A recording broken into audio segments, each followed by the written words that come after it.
Be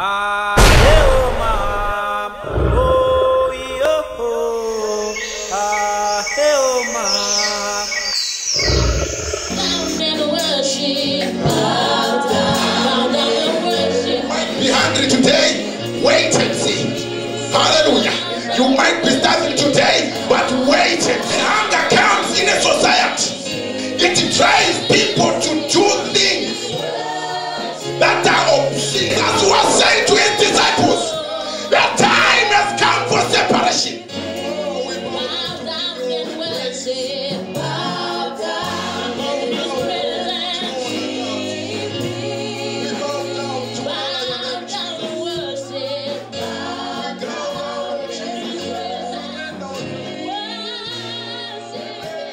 Hallelujah. Amen.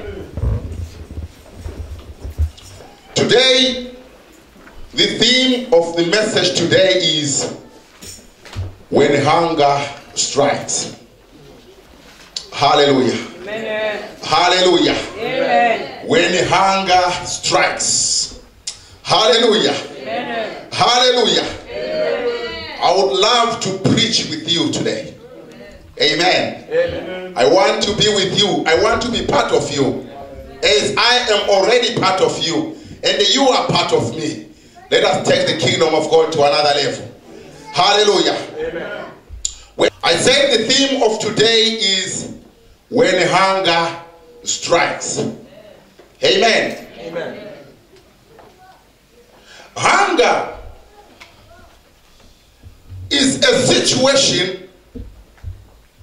in which you subject the mortal body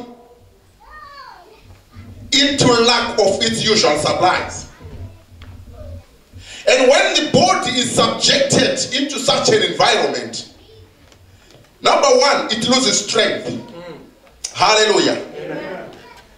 When it loses strength, it begins to complain. And the complaint is sent in the mind. Hallelujah. Amen. Hallelujah. Amen. Hallelujah. Amen. You know of starving nations, and you know what they can do. There are some people who are good in photography. Amen. Amen. Hallelujah. Amen. Hallelujah. Amen.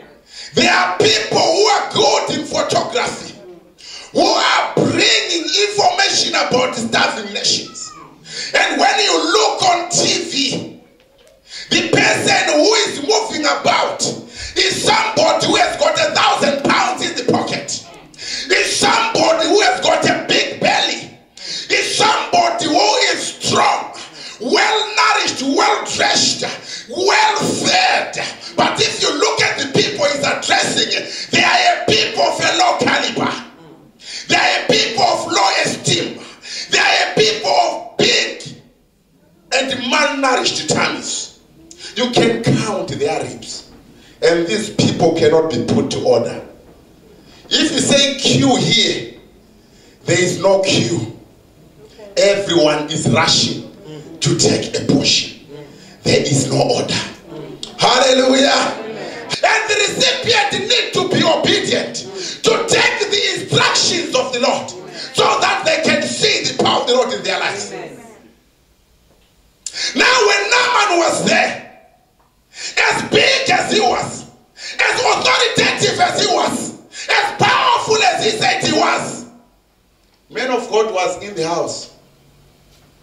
He just called from inside, tell him to go and wash in the river 7 times.